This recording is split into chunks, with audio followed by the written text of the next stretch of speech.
I've been told that when I sand these cam bearings on these 5.4 liter 3-valve Tritons, I make the bearings oval shaped. That's probably true, but let's see how bad.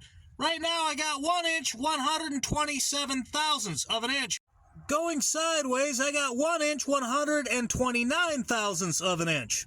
It is oval shape, about 2 thousandths of an inch, but that's not very much. When I first sanded that bearing, it was 1 inch 133 thousandths of an inch and 1 inch 129 thousandths wide. Let's try another one. This one vertical is 1 inch 134 thousandths of an inch. Let's try horizontal. I got 1 inch 129. Nope, there's a little bit more there. 1 inch 100 and, yeah, about 1 inch 129 thousandths of an inch. All right, let's rework it. I'm going to drill down to the dowel. Now I got it resting on a drill bit the same size as the dowel. I'm going to set this socket over it and hit it a few times with a hammer to drive that dowel out. My math says I need to take about 6 thousandths of material out of this to make it round again. So what I'm going to do is set it on this flat piece of steel with this emery cloth and just work it back and forth like this until I've taken 5 thousandths off.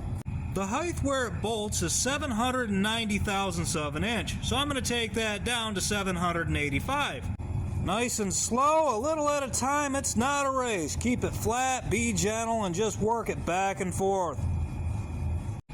Alright, there we are. That's everything I ever dreamed of. Let's go put it on the truck and see what it looks like. Well, first let's put the dowels in. These guys are pressed in with considerable force. I just run it in with a vise here. Back on the truck out in the snow, I got 1 inch 127 thousandths of an inch right there. Width-wise, I got 1 inch 129 thousandths of an inch. That's not witchcraft, let me explain. For the sake of demonstration, here's a junk head. What happens is the valve springs push upward on the camshaft with considerable force against the bearing caps. If there's going to be any excessive wear, it's going to be right in the middle of the bearing cap. The camshaft cuts a path its exact size through this aluminum upwards like this, not really touching the sides that much. As it wears, it gets further and further away from this oil port, and you lose oil pressure. My junky phone doesn't let you see it as well as you can in person, but even with this thing you can tell the sides of the bearing aren't worn as bad as the middle of the bearing is. Also, you can see Ford reinforced the center of the bearing because that's the area that catches the most of the pressure.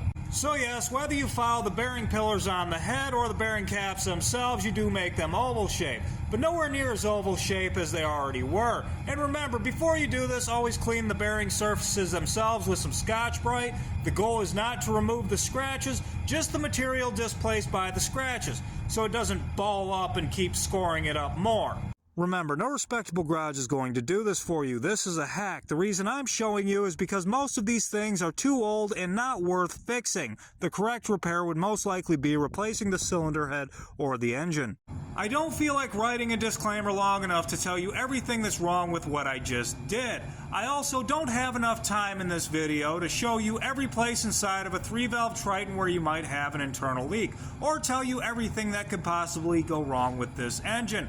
I don't do this kind of work for my customers. This is a toy truck, and I'm only making this video to show people who have no other options that a repair is possible, at least enough to get you by.